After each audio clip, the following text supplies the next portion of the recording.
지켜지지 않는 마음의 경계를 다시 세우는 법.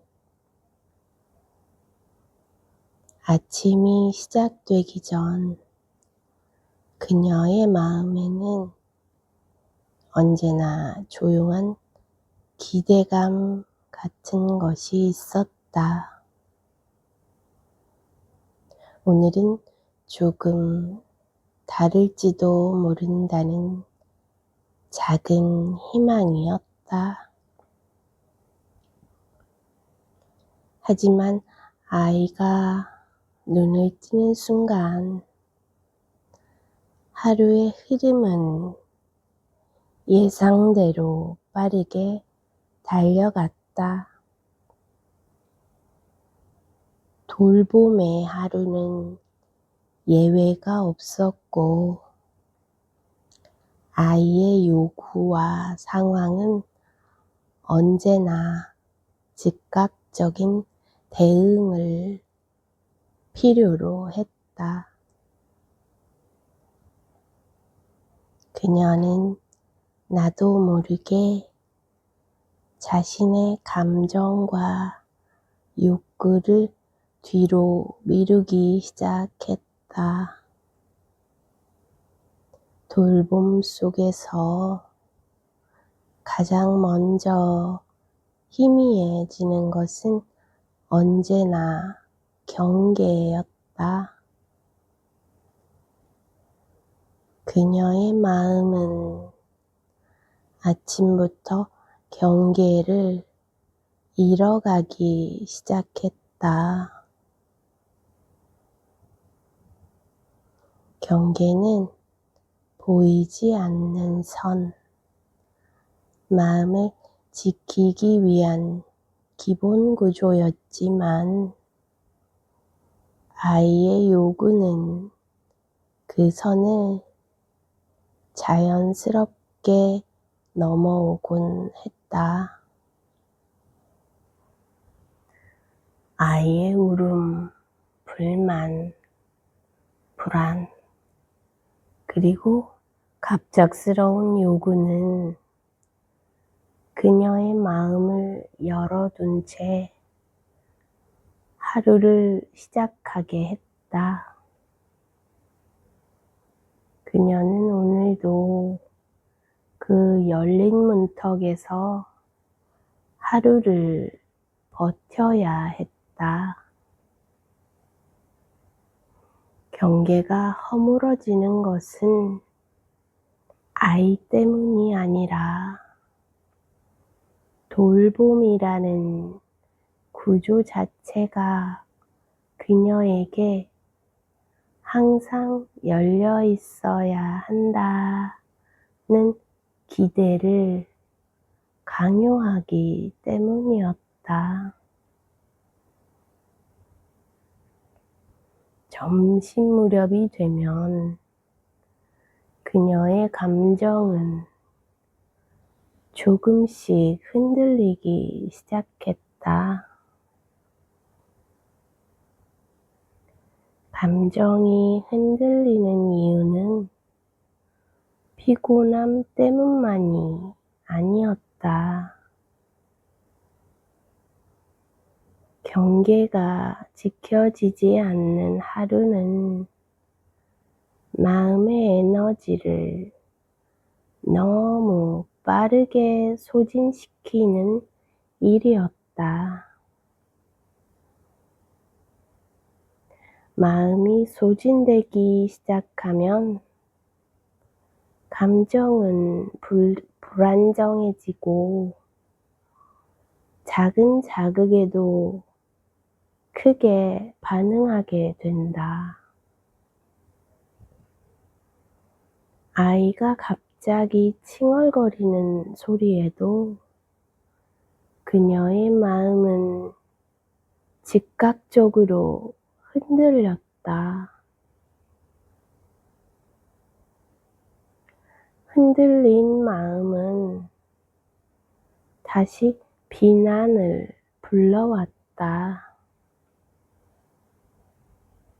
왜 이렇게 예민해졌지?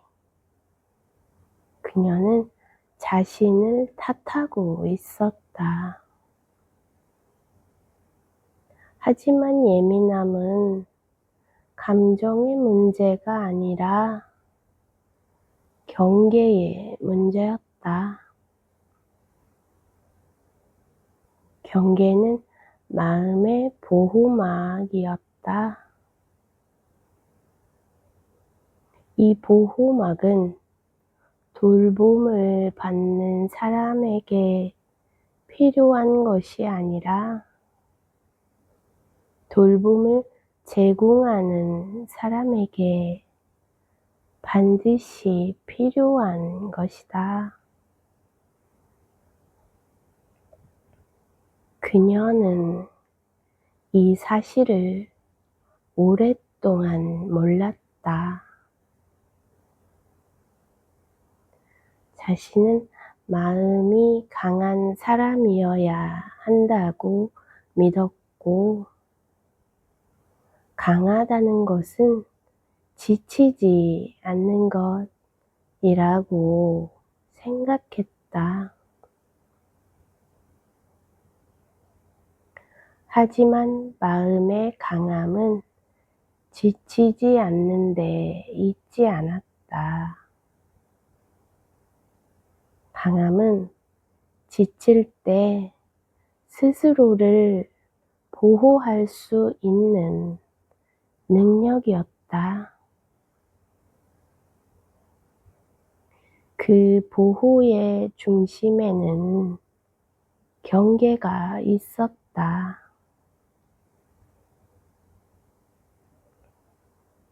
오후가 지나갈수록 그녀의 경계는 더 흔들렸다. 돌봄은 멈추지 않고 이어지고 있었고, 아이는 그녀의 세계 전체였다. 아이의 요구와 감정은 그녀에게 밀려들었고, 그녀는 그 모든 것을 받아내려 애썼다. 받아내는 일이 반복되면 마음은 점점 포화 상태가 된다. 경계가 없으면 마음은 포화를 조절할 방법을 잃는다. 마음이 가득 차면 감정은 넘쳐 흐르고, 넘쳐 흐르는 감정은 죄책감과 자책으로 돌아왔다. 경계가 무너진 마음은 쉽게 흔들리고, 흔들리는 마음은 더 쉽게 무너졌다. 저녁이 되면 그녀의 몸은 무겁고 마음은 흐릿해졌다. 아이가 잠드는 순간 그녀는 잠시 멈춰섰다. 마음이 고요해지면 그동안 억눌렸던 감정들이 천천히 피어올랐다. 피로, 서운함, 외로움, 그리고 아주 작은 불만들까지 모두 그녀 앞에 모였다.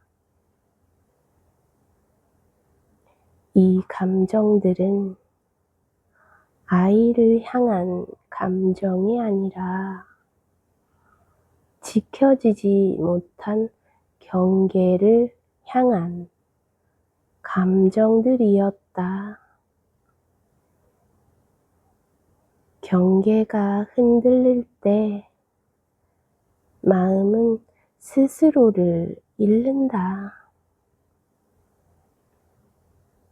스스로를 잃으면 감정은 혼란스러워지고 혼란스러운 감정은 결국 자신을 향해 돌아왔다.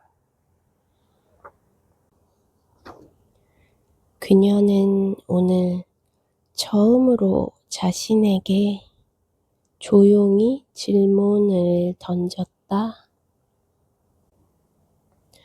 나는 어디까지 괜찮은가? 이 질문은 경계를 세우는 첫 번째 단계였다. 경계를 세우기 위해서는 먼저 자신의 한계를 알아야 했다. 한계는 부족함의 증거가 아니라 마음이 감당할 수 있는 안전한 영역이었다. 마음이 감당할 수 있는 영역이 명확하지 않으면 경계는 쉽게 흐려졌다. 경계가 흐려지면 감정은 제자리를 찾지 못하고 흔들렸다. 그녀는 자신의 마음을 천천히 바라보았다. 오늘 하루 동안 마음이 흔들렸던 순간들을 떠올리며 그 순간들이 왜 그렇게 힘들었는지 스스로에게 물었다. 아이의 요구 때문이 아니라 마음이 이미 지쳐 있었기 때문이었다. 지친 마음은 작은 자극에도 쉽게 흔들렸다.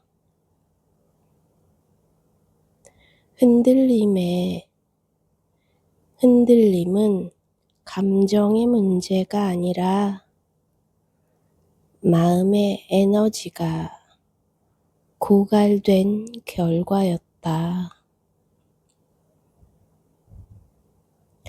마음이 스스로를 지킬 힘을 회복해야 경계를 다시 세울 수 있었다.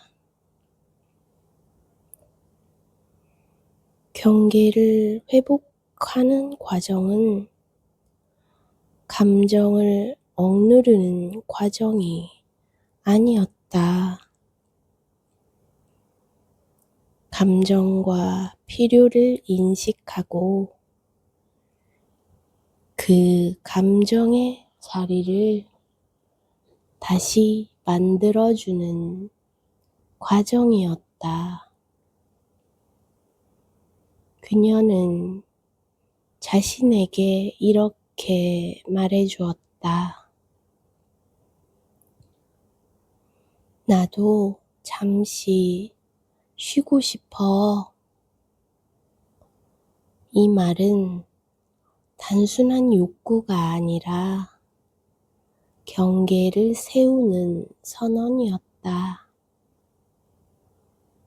마음이 필요로 하는 것을 인정하는 순간, 경계는 다시 형태를 갖추기 시작했다.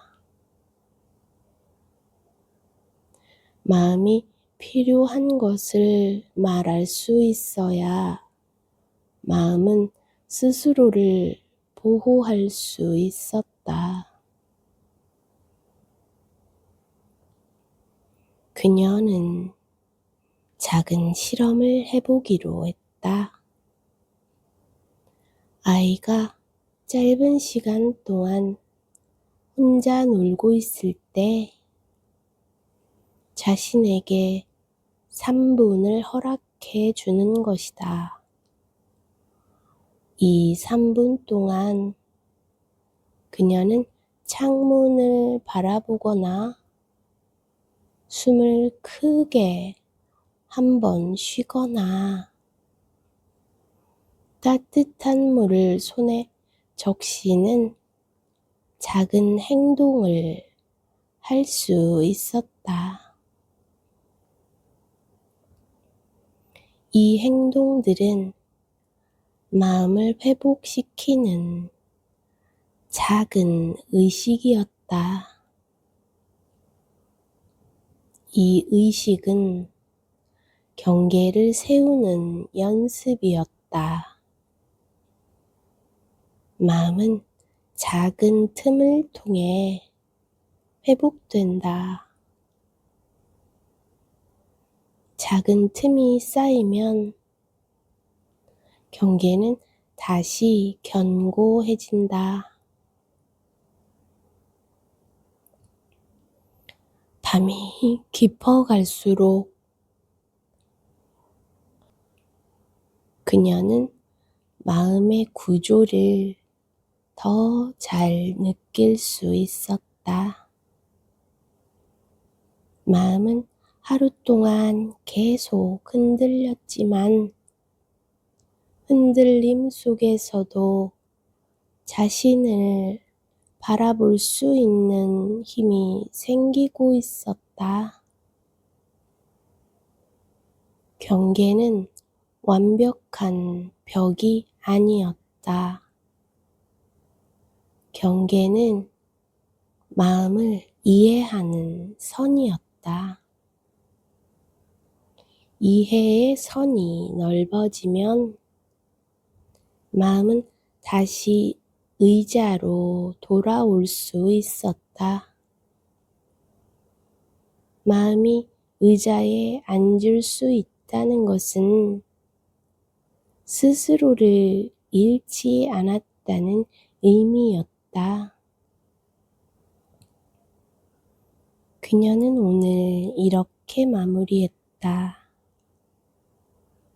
나는 다시 나의 자리를 만들고 있어. 이 말은 마음을 다잡는 다짐이 아니었다. 이 말은 경계를 회복하는 과정이 이미 시작되었다는 확인이었다. 확인은 마음을 안정시키고 안정된 마음은 돌봄의 흐름 속에서도 흔들리지 않는 중심을 만들어냈다. 그녀는 경계가 사라져버린 하루 속에서도 스스로를 다시 찾을 수 있음을 깨달았다. 이 깨달음은 오늘 하루를 버틴 힘보다 더 큰 회복을 만들어냈다. 경계는 한번 세우면 영원히 유지되는 것이 아니었다. 경계는 매일 새롭게 세워야 하는 마음의 구조였다. 하지만 매일 경계를 세우는 과정 속에서 그녀는 스스로를 조금씩 더 알아가고 있었다. 스스로를 알아가는 과정이 깊어질수록 마음은 점점 더 편안해졌다. 그리고 이 편안함은 아이에게서 아이에게도 자연스럽게 전해질 것이었다. 결국 돌봄의 근원은 자신을 돌아보는 마음에서 시작되었다. 들어주셔서 감사합니다.